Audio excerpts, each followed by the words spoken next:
Raccontare un territorio, anzi il territorio, che nel corso dei secoli l'uomo ha dovuto modificare per creare un habitat ideale e non più malsano per garantire condizioni di vita e di sviluppo. Un festival della bonifica, il primo, parte da Sandona di Piave con l'ambizione di poter raccontare in modo diversificato ed esaustivo questo lungo cammino che non si è mai concluso. Terre Volute per noi significa la nostra storia, da qui quasi 100 anni fa siamo partiti e oggi stiamo raccontando un mondo della bonifica che da allora si è evoluto e ha saputo essere un ente moderno per i ruoli e le competenze che ha svolto, ma soprattutto per creare quella sicurezza del territorio, quella bellezza del territorio che permette la produzione industriale, ma soprattutto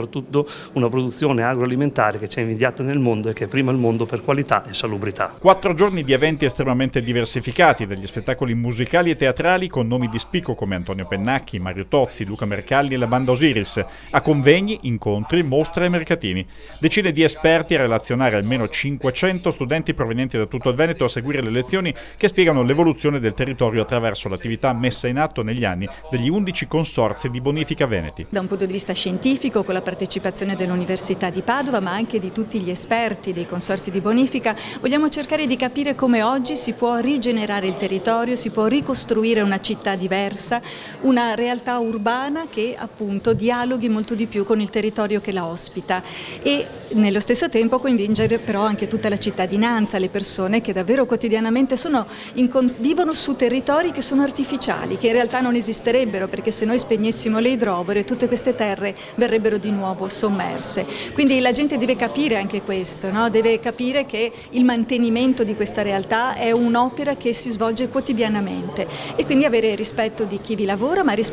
ognuno di noi deve rispettare appunto l'ambiente che ci ospita. Perché a Sandona di Piave? Il Festival della Bonifica ha nel capoluogo del Veneto orientale il luogo ideale per rappresentare il frutto di una massiccia opera di bonifica, eppure uno scopo puramente didattico. Far capire cosa sono e cosa fanno i consorzi di bonifica, il rapporto che hanno i consorzi di bonifica nel territorio, in principal modo nel territorio veneto, ma anche nel territorio nazionale, partendo da Sandona, perché a Sandona nel 1922 si è svolto il primo congresso che ha sancito la partenza della bonifica integrale. Quindi partendo da Sandona, passatemi il termine, arrivando a Sandona nel 2022, quando ci sarà il centenario di questo convegno, per far capire la modernità, l'approccio che hanno i consorzi di bonifica, far capire cosa fanno e cosa faranno i consorzi di bonifica nel territorio per dare quelle risposte che un territorio ha.